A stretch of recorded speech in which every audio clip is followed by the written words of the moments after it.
안녕하십니까. 거꾸로 투자하는 쇼킹 부동산입니다. 지난 5월 10일 굉장히 이례적인 소식이 전해졌습니다.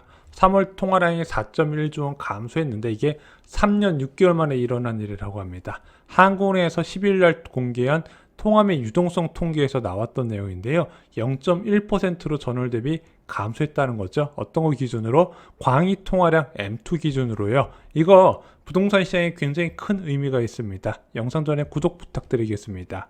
자, 광의 통화는 무엇일까요? 먼저 그 전에 협의 통화 M1부터 하실 필요가 있습니다. 시중에 깔려있는 현금 및 또는 당장 현금할 수 있는 예금을 의미해요. 광의 통화는 여기에 더해서 2년 미만 단기 금융상품까지 포함한 시중 유동성 지표입니다. 시장에 돈이 얼마나 많이 풀렸는지 이 M2 기준으로 판단할 수 있는 거예요. 자, 일반적으로 자산시장 과열이 있을 때 통화량은 급증합니다. 사람들이 대출을 받아서 잠깐 통장에 넣어놨다가 주식이나 부동산에 투자를 하겠네? 그러면은 대출을 많이 받아서 잠깐 파킹 통장에 넣어놨기 때문에 시장에 돈이 넘쳐나는 것처럼 유동성이 증가한 것처럼 보인다는 부분이죠.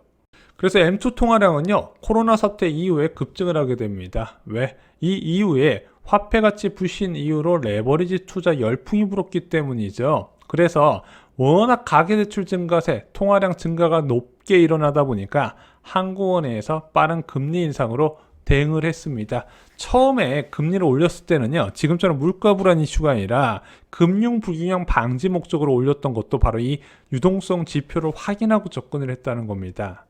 시중 통화량 지표는요, 부동산 시장 전망에 활용이 돼요. 봐봐, 야, 저렇게 시중에 돈이 넘쳐났잖아. 사람들이 대출 받아서 다 투자에 대기하고 있잖아. 그럼 집값 오르는 거 너도 알 수 있겠지. 당장 빨리 저 사람들보다 빨리 집 사야겠지. 이렇게 주장할 수 있다는 부분이죠. 자, 그렇게 늘어나던 시중 통화량이 3월 광의 통화 평균 잔액이 전월 대비 4.1조 원 감소했습니다. 2월까지 21조 원 증가했는데 갑자기 감소세로 전환이 됐다는 부분이죠. 이것이 어떤 의미일까요? 한국은행 관계자는 이렇게 설명을 했습니다. 대출 규제와 금리 상승으로 가계대출이 억제되면서 통화량이 줄어드는 효과가 본격적으로 나타나고 있다는 거죠. 이 말은 앞으로도 이런 유동성 축소 상황이 이어질 거라는 부분이죠. 금리가 빠르게 올라가면서 투자자의 인식이 달라지고 있습니다. 주식, 부동산, 가상화폐 다 하락 중이네. 야, 그런데 이렇게 좀 낮아지긴 했는데 내가 매수하기가 어려워. 왜? 금리가 너무 올라서 대출 받는 것도 무섭단 말이지. 그러면서 투자하려고 대기했던 자금들을 대출 상환에 사용을 한다는 겁니다. 이게 자산 가격이 계속 올라갈 때는 무슨 수를 쓰더라도 사는데 이게 한번 하락을 하면서 상승에 대한 믿음이 깨져버리잖아요. 그때부터 사람들이 관망에 들어가게 된다는 거죠. 그것이 지금 유동성 지표로 나타나고 있다는 겁니다. 이미 가계대출 증가세에서도 나타났어요. 지금 2월 달부터 가계대출 증가세가 마이너스로 전환됐죠. 은행 가계대출 증가액 전체 기준으로 마이너스 0.2%가 2월에 나타났고 3월 달에는 1%로 그것이 확대됐습니다. 4월에 소폭 반등을 했어요. 이 가계부채 증가세가 다시 상승 전환되면서 지금 대출 규제 완화 부분도 쏙 들어갔죠. 자, 그래서 2월, 3월 대출 증가세가 감소가 되면서 결국 유동성 축소로 이어졌다, 이렇게 해석하셔도 될 것 같습니다. 심지어 정책 모기지까지 수요 부족 사태가 나타난다고 합니다. 지금 대한민국에 거의 유일하다시피 한 고정금리 상품인 적격대출 상품도 수요가 부족해요. 이게 뭐냐면은 9억 이하 주택에 5억까지 고정금리로 대출해주는 상품이거든요. 이게 예전에 인기가 굉장히 많았어요. 그래서 이게 한도가 다시 차오르면은 그 수요가 바로바로 소진이 돼버렸거든요. 언제나 한도가 수요에 훨씬 못 미쳤다는 부분이죠. 그런데 지금 그것이 남아돌아요. 한도가. 왜? 수요가 부족해서. 왜 적격대출 수요가 급감했을까요? 4월부터 이런 이야기가 나왔습니다. 3%대 적격대출 금리가 없어진다. 그리고 5월 달부터 4% 적격대출 적용받는 사람들이 크게 늘어났네. 현재 4.4%거든요. 여기서 끝이 아니라 앞으로 5%도 될 가능성이 있다. 그럼 앞으로 적격대출 수율은 더욱더 감소하겠죠. 자, 쇼킹부동산 개인적으로 실수요자가 감당 가능하다고 보는 대출금리는요, 저는 3%대로 보고 있습니다. 금리가 4% 넘는 대출을 받으려는 사람은 극히 드물다는 부분이죠. 자, 고정금리로 평생 갚아 나가는 적격 대출 수요 미달러, 향후 시장 전망이 가능하다는 거예요. 아, 시장에서 4%대의 금리가 되는 날 진짜 부동산 시장은 큰일 나겠구나 예상할 수 있다는 거죠. 자, 현재 대출 상품 등의 금리 수준은 어느 정도 될까요? 지금 신용대출이나 전세대출, 변동금리 주담대 3대 부동산 관련 대출 금리가 3.5% 내외입니다. 전세대출이나 신용대출 같은 경우는 3% 초반도 가령 보여요. 자, 이 정도 금리가 나오다 보니까 높다고 포기하는 사람도 있고 그래도 받는 사람이 아직까지는 있거든요.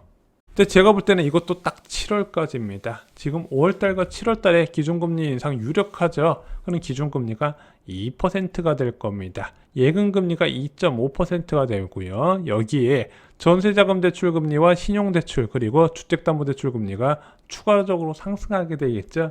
그것으로 4% 전후의 대출 금리가 형성될 가능성이 높아집니다. 자, 그래서 이 두 차례 금리 인상으로 그나마 남은 대출 차주도 저는 포기할 것으로 보여집니다. 그러면은 살 사람이 그나마 좀 붙으려다가 금리 인상으로 없어지게 되잖아요. 그럼 제 생각으로는 8월 달부터는 매수자 우위 시장으로 급격히 전환될 가능성이 있다고 보는 거죠.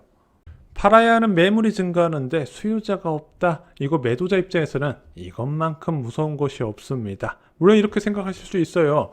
야, 집주인들아, 팔지 말고 그렇게 가격 낮추지 말고 그냥 안 팔면 되잖아. 안 팔면 집값도 안 떨어지는 거 아니냐. 네가 공포에 파니까 그렇게 집값이 떨어지는 거지. 그거는 지금 상황에서 왜 그런 상황이 펼쳐질지 알 수가 없는 거예요. 하지만 이렇게 강력하게 금리가 인상될 때는요, 팔고 싶지 않아도 팔게 된다는 거죠. 왜 팔고 싶지 않아도 팔게 되죠? 예를 들어 볼게요.